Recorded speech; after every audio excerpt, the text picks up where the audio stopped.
Sir. Very good morning. કેમ અક્ષય, આજે ઉદાસ દેખાય છે? કંઈ થયું છે? ના ના સાહેબ, કંઈ નથી થયું, જવા દો ને. રોજ હસતો ચહેરો આજે ઉદાસ દેખાય છે એટલે પૂછ્યું. બોલ મારા દીકરાને, શું થયું છે? આજ સવારમાં મમ્મી સાથે થોડી માથાફૂટ થઈ ગઈ. મને કંપાસ બોક્સ ન લઈ દેવા માટે ખીજાયા. મારા મમ્મી મારું જરા પણ ધ્યાન નથી રાખતા. ના બેટા, એવું ના હોય. સૌથી વધારે પોતાના બાળકનું ધ્યાન તેના માતા પિતા જ રાખે છે. તે પોતાના સંતાનો માટે જ જીવતા હોય છે. તને તારી માતાની વાત તો કચકચ લાગે છે ને? તો ચાલ, હું તને આજે એક વાત કહું. તે મહાન વૈજ્ઞાનિક થોમસ આલ્વા એડિસનનું નામ સાંભળ્યું છે? હા સાહેબ, નામ તો સાંભળ્યું છે. જેમણે બલ્બની શોધ કરી એ જ ને? હા, એ જ. તો સાંભળ.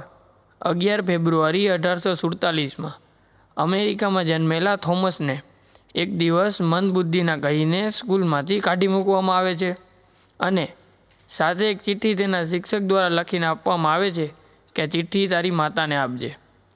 થોમસને વાંચતા આવડતું ન હતું એટલે થોમસે ઘરે આવીને આ ચિઠ્ઠી પોતાની માતાને આપે છે. થોમસની માં એ ચિઠ્ઠી વાંચીને રડી પડે છે. થોમસ પૂછે છે કે માં, આ ચિઠ્ઠીમાં શું લખ્યું છે? ત્યારે તેની માતા જણાવે છે, આ ચિઠ્ઠીમાં લખ્યું છે કે તમારો પુત્ર ખૂબ પ્રતિભાશાળી છે. આ સ્કૂલ ઘણી નાની છે અને અમારી પાસે તેને ભણાવી શકે તેવા શિક્ષકો નથી, માટે તેને ઘરે જ ભણાવો. ત્યારબાદ થોમસની માતા, કે જે ભૂતપૂર્વ શિક્ષિકા હતા, તે થોમસને ઘરે જ ભણાવવાનું શરૂ કરે છે. થોમસની અંદર આત્મવિશ્વાસ જગાડે છે. ધીમે ધીમે થોમસ બધું શીખતો જાય છે. થોડા વર્ષો પછી થોમસ એક મહાન વૈજ્ઞાનિક બની જાય છે. જ્યારે તેમની માતાનું અવસાન થયું ત્યારે તેમના શિક્ષક દ્વારા લખેલી ચિઠ્ઠી થોમસના હાથમાં આવે છે. તેમાં લખેલું હતું કે તમારો પુત્ર મંદબુદ્ધિનો છે, તે ભણવા લાયક નથી. આ વાંચીને થોમસ ધ્રુસકે રડી પડે છે. ત્યારબાદ થોમસ પોતાની ડાયરીમાં લખે છે, એક મંદબુદ્ધિના બાળકને એક મહાન માતાએ સદીનો સૌથી પ્રતિભાશાળી વ્યક્તિ બનાવી દીધો. તો જોયું બેટા, એક માં ધારે તો શું ન કરી શકે. આ માટે જ બાળકના પહેલા ગુરુ તરીકે માતાને સ્થાન આપવામાં આવેલું છે. હા સાહેબ, એટલે જ કહેવાય છે ને કે એક માતા 100 શિક્ષકની ગરજ સારે છે. એક માતા માટે પોતાના બાળકથી વધારે કંઈ જ નથી હોતું. તો આવી જ એક કૃતિ આપણી સ્કૂલના ધોરણ 1 અને 2ના વિદ્યાર્થીઓ દ્વારા તૈયાર કરવામાં આવેલ છે, તે નિહાળીએ. સર, કોઈ વ્યક્તિ ખૂબ મહેનત કરીને સફળ થાય પણ એના કુટુંબના લોકો જ બરાબર ન હોય તો એને સાથે રાખવાના કે છોડી દેવાના? જો તને કહું, લીંબુ ચમચીની સ્પર્ધામાં લીંબુ પડી જાય અને વ્યક્તિ સૌની આગળ નીકળી જાય તો એ જીતી શકે? ના રે, લીંબુ પડી જાય તો વ્યક્તિ આગળ નીકળવા છતાં હારી જાય. આ લીંબુ એટલે આપણા સંબંધો. આ સંબંધોને લીંબુની જેમ સાથે રાખવા જોઈએ. સંબંધો સફળ થવા માટે પૂરક છે અને સફળ થયા પછી સંબંધો વગર અધૂરપ છે. વાહ, તો ક્યાં ક્યાં સંબંધો સંભાળવા જોઈએ? પ્રથમ સંબંધ માતા પિતા અને ભાઈ બહેન, બીજો પતિ પત્ની, ત્રીજો ગુરુ શિષ્ય, ચોથો મિત્ર, પાંચમો પ્રકૃતિ, છઠ્ઠો રાષ્ટ્ર અને સાતમો સંબંધ ભગવાન સાથેનો. આ સાતેય સંબંધમાં સ્વાર્થને બદલે સ્નેહ આવે તો જીવન આનંદથી છલોછલ ભરાઈ જાય. ચાલ, તને એકે એક સંબંધ કેવી રીતે શ્રેષ્ઠ બને તે બતાવું. ચલો ચલો. બેટા, અરે બેટા, કહું છું તું સાંભળે છે મારી વાત? આ રોજની ટકટક સાંભળીને કંટાળી ગયો છું. આ મોબાઈલે તને આંધળો બનાવી દીધો છે. મૂક કહું છું, મૂક હવે. જો મોબાઈલ નડતી નહીં હો. લાવ કહું છું, મને દે કહું છું ને. આ શું કર્યું તે? પાછળ જ પડી ગઈ છે.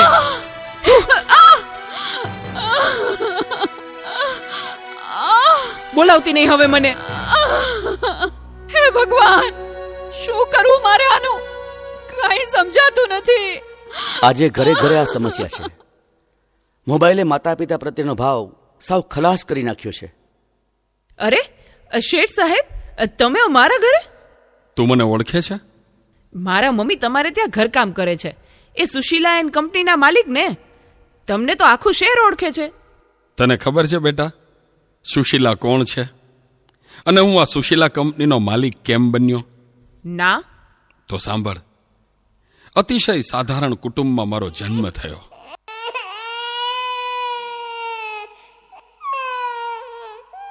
હતો હું સુતો પારણે પુત્ર નાનો, રડું છેક તો રાખતું કોણ છાનો. મને દુખી દેખી દુખી કોણ થાતું, મહાહેતવાળી દયાળી જ માતું. હતો હું સુતો પારણે પુત્ર નાનો, રડું છેક તો રાખતું કોણ છાનો. મને દુખી દેખી દુખી કોણ થાતું, મહાહેતવાળી દયાળી જ માતું. મારા બા અને બાપુજીએ ખૂબ મજૂરી કરી મને ભણાવી ગણાવીને લાયક બનાવ્યો. હું ખૂબ પૈસા કમાવા લાગ્યો. લગ્ન પછી જુદો રહેવા લાગ્યો અને મા બાપને ભૂલી ગયો. પણ કુદરતે મને થપાટ મારી. મારી બંને કિડની ફેલ થઈ. મારી પત્નીએ આ વાત સાંભળીને ડિવોર્સ લીધા. પણ મારી માએ જ્યારે આ વાત સાંભળીને ત્યારે ગાંડી ઘેલી થઈને દોડતી દોડતી મારી પાસે આવી. અરે દીકરા, દીકરા એમાં શું મૂંઝાઈ ગયો હે? હું છું ને તારી માં. હે, હું જીવું છું ને ત્યાં સુધી તને કઈ નહીં થાય દીકરા. અરે ભગવાને મને તારા માટે જ તો આ 2 કિડની આપી છે. ડોક્ટર સાહેબ, તમે મારી આ 2 કિડની કાઢી લ્યો, પણ મારા દીકરાને કઈ ન થવું જોઈએ સાહેબ, કઈ ન થવું જોઈએ.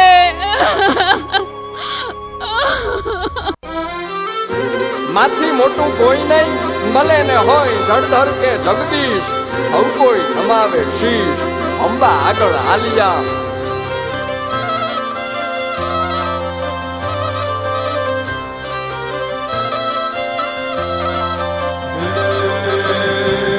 ભગવત તો ભજીને સૌ ભવસાગર તરિયા,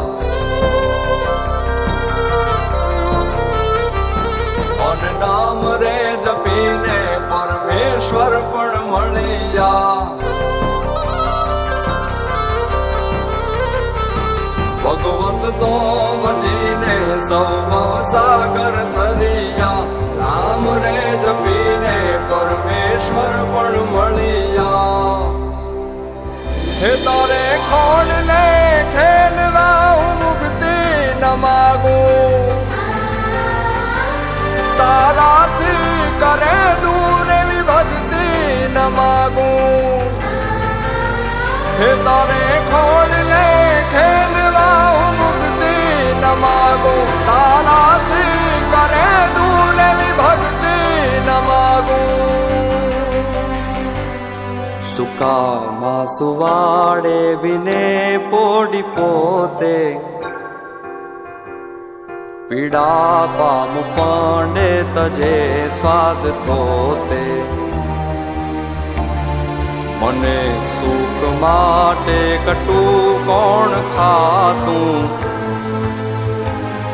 મહાહેતવાળી દયાળી જ માતું. સુકામાં સુવાડે બિને પોડી પોતે, પીડા પામ પાંડે તજે સ્વાદ તોતે. મને સુખ માટે કટું કોણ ખાતું, મહાહેતવાળી દયાળી જ માતું. મહાહેતવાળી દયાળી જ માતું. મહાહેતવાળી દયાળી જ માતું. મારી માએ આપેલી કિડનીથી હું જીવું છું. આજે ગમે તેવી મીટિંગ હોય ને, મારી માનો ફોન આવે એટલે બધું સાઈડમાં મૂકી દઉં છું. તને ખબર છે, તારી મમ્મીએ તેનું છેલ્લું ઘરેણું, એનું મંગળસૂત્ર ગીરવે રાખીને તારા બર્થડેમાં આ ફોન આપ્યો છે. અને તે આ ફોન માટે હળદૂત કરી, તારી માને હળદૂત કરી. શું વાત કરો છો? મને નહોતી ખબર. મારી ભૂલ થઈ ગઈ, મને માફ કરો. જો બેટા, ઘરે ભગવાન જેવી મમ્મીને હેરાન કરીશ ને તો મંદિરે ભગવાન પણ તને માફ નહીં કરે. એટલે તો તારે માફી જ માંગવી હોય ને તો તારી મમ્મીની માફી માંગ. મમ્મી સોરી, હા ફોન પાછળ હું એટલો આંધળો થઈ ગયો હતો. મને માફ કરી દે મમ્મી. અરે એમાં શું બેટા, ભૂલી જા એ બધું મારા દીકરા, ભૂલી જા. જો હું પણ ભૂલી જાઉં છું. અરે મારા માટે તો મૂંગી કેટલું દુઃખ સહન કરતી રહી, અને હું તને હેરાન કરતો રહ્યો. મને માફ કરી દે મમ્મી. આજે વચન આપું છું મમ્મી, મને સુખી કરવા તે તારા સુખોનો ત્યાગ કર્યો છે ને, હું દુનિયાના બધા સુખો તારા ચરણે ધરીશ. એ માટે હું તન તોડ મહેનત કરીશ. મમ્મી, તારું નામ દુનિયામાં રોશન કરીશ. મમ્મી, તારું નામ દુનિયામાં રોશન કરીશ. સુકામાં સુવાડે બિને પોડી પોતે પીડા બામુ બંડે તજે સ્વાદ તોતે. મને સુખ માટે કટું કોણ ખાતું, મહાહેતવાળી દયાળી જ માતું, મહાહેતવાળી દયાળી જ માતું, મહાહેતવાળી દયાળી જ માતું.